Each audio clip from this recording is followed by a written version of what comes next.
Nah, nah sekarang tugas kita sebenarnya lebih berat gitu loh. Tugas anak-anak muda sekarang itu jauh lebih berat daripada apa yang dilakukan oleh generasi tua kita. Kita harus mempertahankan itu, kita harus mencapai ide besar, gagasan besar itu. Nasionalisme kita itu berdasarkan pada kemanusiaan, humanity. Jangan dipaksakan menjadi satu warna yang sama. Biarin aja beda semua. If you lose the time before us, the future ignore us. So, jika kita kehilangan masa lalu kita, maka masa depan itu akan menolak kita.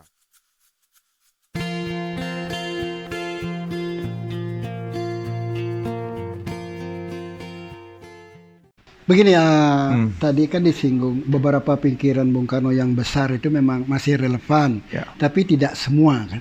Tapi bagi saya di dalam dialogis itu kan tesis antitesis untuk menuju tesis kan hal yang biasa. Ya biasa. Apalagi pemikiran-pemikiran Bung Karno yang masih relevan saat ini dalam konteks tantangan masa kini dan mana yang tidak perlu lagi lah ditaati atau dimainkan karena itu konteksnya masa lalu. Silakan yang masih relevan. Ya. Masih relevan itu begini, itu saya ingat dalam pidato Bung Karno ya di 1 Juni, sidang umum BPU PKI. Dia bilangkan bahwa our nationalism is based on humanity. Ya, nasionalisme kita hilang. Nasionalisme kita itu berdasarkan pada kemanusiaan, humanity. Kita bukan Indonesia uber alles gitu seperti Nazi. Jerman pada waktu itu ya Nazi saya bilang. Bukan Indonesia uber alles atau bukan Nusantara uber alles gitu ya kan. Jadi nasionalisme kita itu bukan diarahkan untuk menjadi fasis seperti Jepang pada masa lalu, Jerman pada masa Nazi, Italia di zaman Benito Mussolini, tidak. Yang mengabaikan humanisme itu. Yang mengabaikan humanisme hanya pada kekuasaan negara. Kita menekankan kita menekankan kepada humanisme. Kita dalam pembukaan Undang-Undang Dasar itu yang kita bahas adalah bagaimana kita berdiri untuk melawan penjajahan di muka bumi. Itu kan adalah ide-ide besar, Pak. Ya. Kayak sekarang pada saat Indonesia memberikan dukungan kepada Israel, kepada Palestina gitu. Kepada Palestina ya. Kepada Palestina, memberikan dukungan kepada Palestina terhadap problem perang antara Israel dan Palestina. Apakah lantas orang yang memberikan dukungan kepada Palestina itu lantas adalah orang yang anti terhadap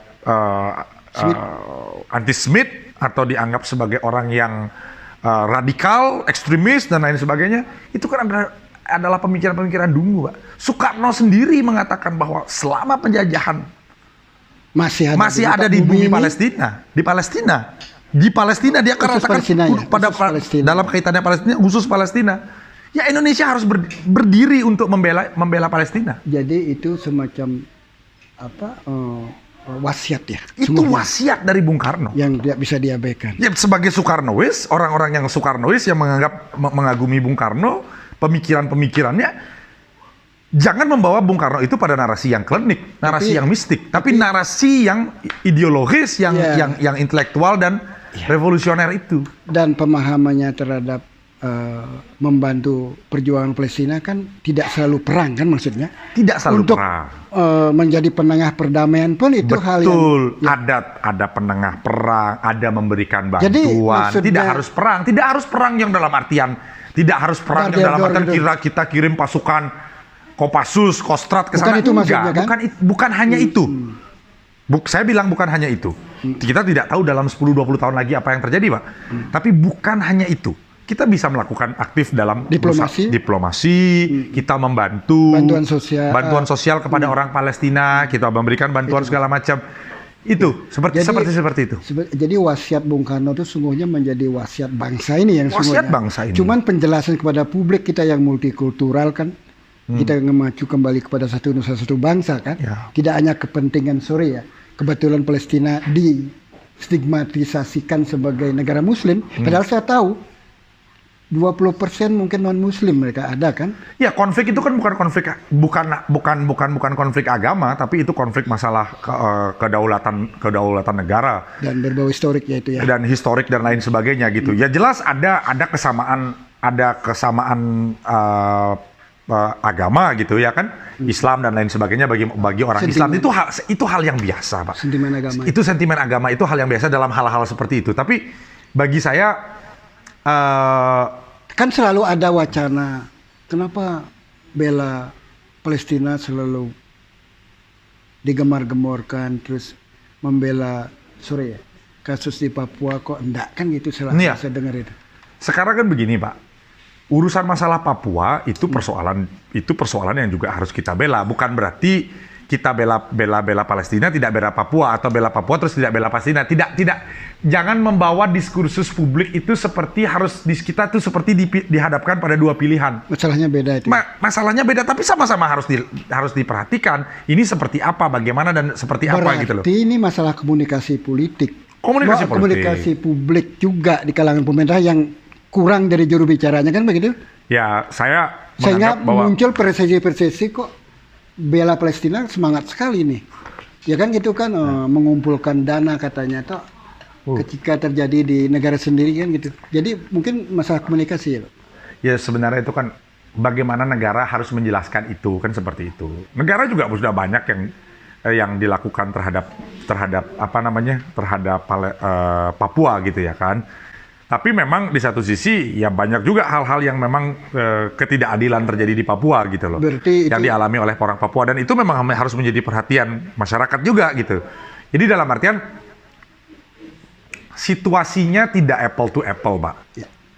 Memaksakan membawa itu pada situasi apple to apple, membanding-bandingkan situasi itu akhirnya jadi susah gitu. Masalah Papua ini memang saya kira kompleks ya. Di sana ada isu kesenjangan pembangunan antara mereka yang punya potensi sumber daya alam yang melimpah gitu. Jadi isu yang dipakai oleh kritisi atau perjuangan yang menyebut sebagai pembebasan Papua lah, apa itu yang sekarang disebut teroris itu kan jelimet. Diasumsikan pemerintah itu menguras sumber daya alam mereka tanpa memperhatikan. Saya kira itu antara lain. Itu bisa benar, bisa juga salah. Ya, kemudian di sana ada isu agama, ada isu ras, segala macam. Jadi gimana suara pemuda ini melihat dalam konteks satu nusa, satu bangsa dan satu bahasa ya. Anda punya nggak solusi sehingga masalah Papua tidak berlarut dan Gini, Pak, berbahaya bagi persatuan bangsa ini kan? Kalau saya punya solusi yang precise, Pak, saya nyalon jadi presiden Indonesia, Pak. Gitu, Pak. Kalau saya punya solusi yang precise, saya nyalon jadi presiden Indonesia. Tapi karena saya nggak punya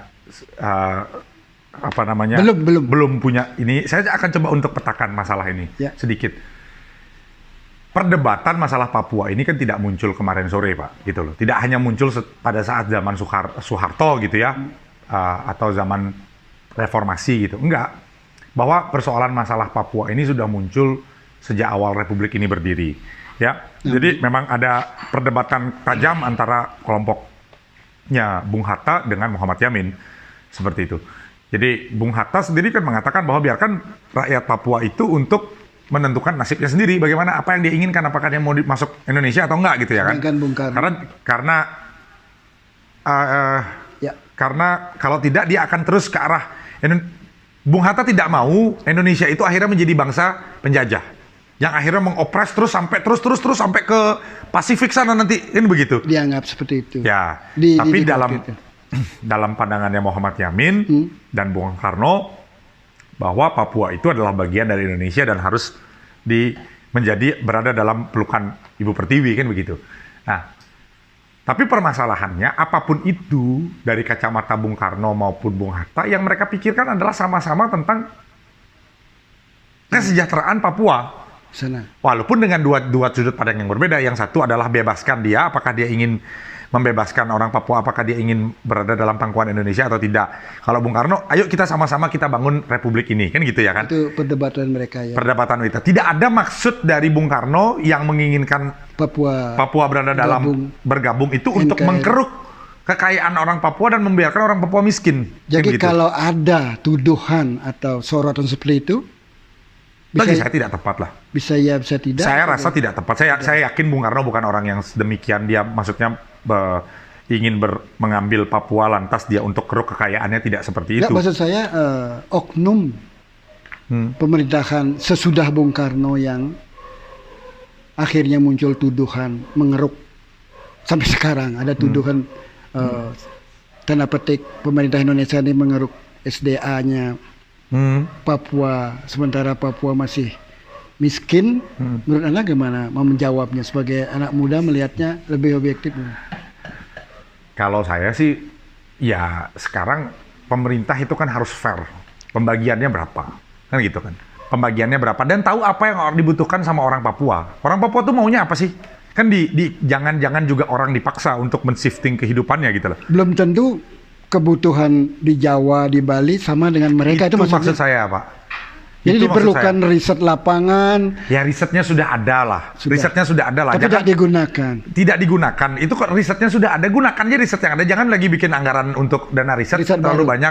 Jangan dipaksa orang Papua pakai batik. Itu kan lucu lah, Pak. Ya, atau kan? Makan beras padahal mereka biasa makan sagu. Biarkan mereka dengan apa adanya gitu loh. Dengan itu bentuk bineka itu seperti itu. Bineka dalam hal ini desentralisasinya, ya kan? Mereka diberikan lebih kepada pilihan hidup mereka gitu ya. Ya, desentralisasi secara sosial itu, Pak. Ya kan? Kita sekarang sudah punya Otda. Tapi di satu sisi otonomi daerah itu juga tidak relevan di sisi yang lain membangun semua daerah. Tidak untuk semua daerah. Ya, tidak relevan di semua daerah kalau bagi saya, Pak. Jadi yang akhirnya otonomi daerah ini kan akhirnya membangun ya oligarki kecil di daerah. Tapi itu persoalan lain. Tapi maksud saya begini, jangan orang Papua itu dipaksakan untuk menjadi orang Jawa, gitu loh. Jangan orang di Kalimantan. Kita juga selain Papua ada masalah di Kalimantan, Pak. Ya kan? Ambon. Ya, Ambon dan lain sebagainya. Kita juga ada masalah di NTT kok. Ya, ada kelaparan terjadi di NTT juga terjadi gitu loh di masyarakat itu. Jadi harus ada evaluasi koreksi terhadap strategi atau pola pembangunan yang disamaratakan untuk semua daerah. Ya, ada beberapa daerah yang mungkin harus ada intervensi pusat untuk di boosting lah gitu kan oleh pusat di beberapa daerah tertentu yang lebih diperhatikan. Ya, saya yakin pemerintah paham sama hal itulah. Saya menangkap artinya jangan memaksakan misalnya di Papua harus ada lurah padahal mungkin di sana ada ketua adat gitu kan. Biarkan mereka jadi ketua adat, jangan harus ketua lurah gitu kan. Seperti itu maksudmu. Salah satunya seperti itu mungkin gitu ya kan. Atau saya lihat oke lah mungkin ya maka kan tadi saya sempat tapi kamu saya sempat singgung tadi soal Bhinneka Tunggal Ika. Oke. Nah, berbeda-beda namun tetap satu juga kan gitu ya kan. Jangan tetap satunya itu ditekankan, Pak. Jangan yang kata satunya itu ditekankanlah pada kata-kata berbeda-beda dulu gitu ya kan. Berbeda jangan dilihat terlalu apa. Jangan dipaksakan jadi satu. Jangan dipaksakan menjadi satu warna yang sama. Biarin aja beda semua. Asal tidak memecah ya. Asal tidak memecah. Kan berbeda belum tentu pecah, Pak. Bapak sama saya aja beda. Bapak sama om-om di depannya beda, Pak. Karena itu memang biarin aja beda semuanya, tapi kita guyup aja gitu. Ya artinya selama ini diktum atau filosofi Bhinneka Tunggal Ika itu hanya manis diucapkan, tapi mereka diimplementasikannya berbeda kan? Seperti itu kan? Iya, gini, karena diartikannya itu kepada ayo kita sama-sama harus jadi satu, harus satu komando, harus satu ini, warna. harus satu warna, satu ini.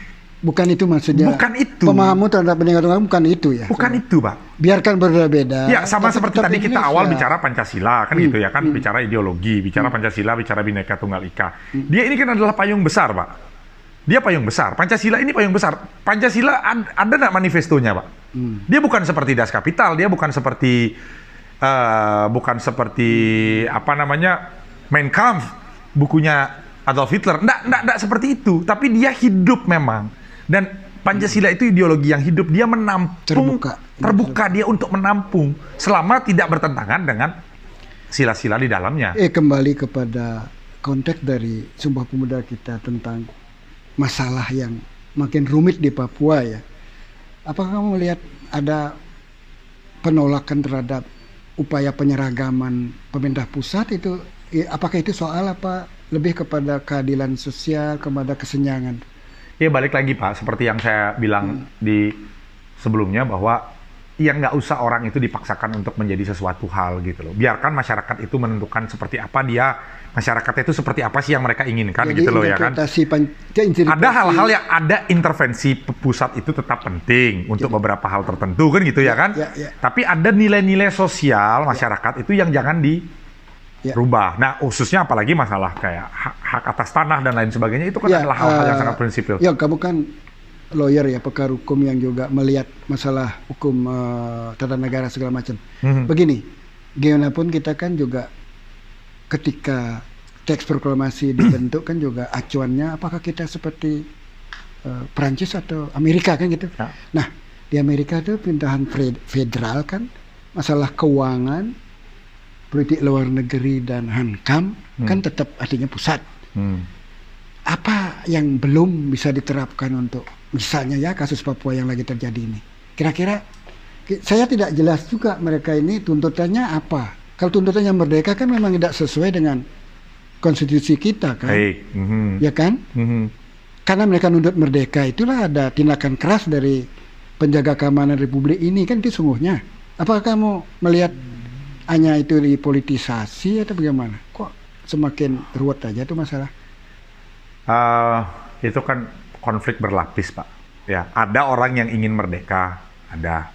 Belum tentu semua. Jadi asumsimu belum tentu semua masyarakat Papua sungguhnya. Ya ini makanya saya mau ngomong Pak. Jadi Pak, ada orang yang ingin merdeka, ada orang yang tidak ingin merdeka, ada orang yang pro Indonesia. Ada orang Papua yang dirampok. Memang, ya. Memang apa? Tapi ada orang Papua yang ngerampok saudaranya sendiri juga, Pak.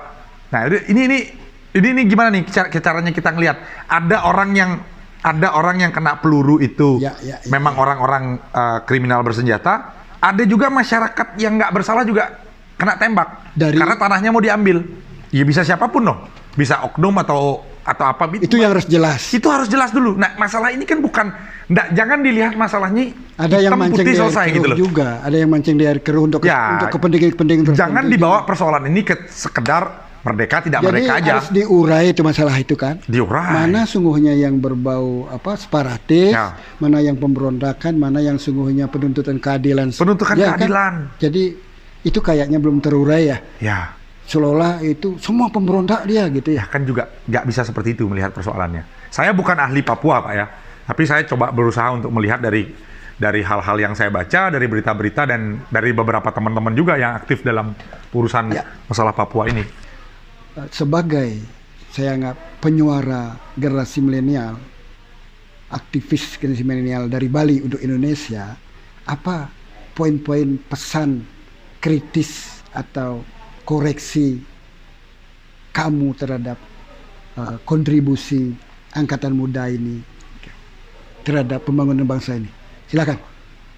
Seperti yang saya bilang bahwa pemahaman kita terhadap sejarah dan kebudayaan itu harus kuat, gitu.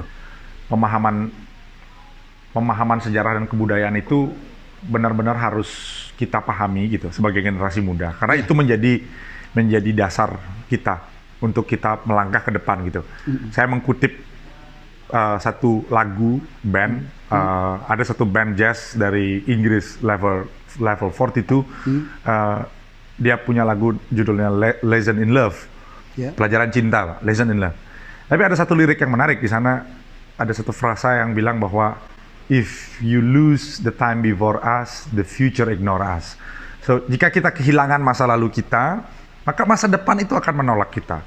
Jadi kalau kita tidak punya pemahaman terhadap masa lalu kita yang baik, kita tidak punya pembelajaran yang bisa kita gunakan hari ini untuk menatap masa depan. Jadi kira-kira mungkin seperti itu. Bung Karno bilang jas merah. Jas merah. Jangan sekali-sekali melupakan sejarah.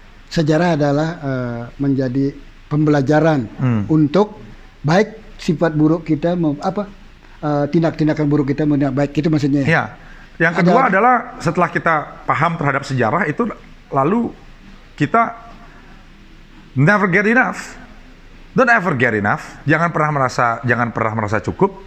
Kita harus pikirkan bagaimana cara untuk mengimprove karya-karya kita, baik dalam apapun bidang kita ya, sebagai seorang lawyer kah, sebagai seorang arsitek, sebagai seorang dokter, harus ada pengembangan intelektualitas dan pengembangan diri yang dapat bermanfaat bagi banyak orang. Jadi kalau dia tidak bermanfaat bagi banyak orang, nggak ada gunanya, Pak. Dari konteks untuk ikut membangun kebesaran bangsa di sana. Kebesaran bangsa. Selanjutnya masih ada? Ya. 3. Ketiga lah ya.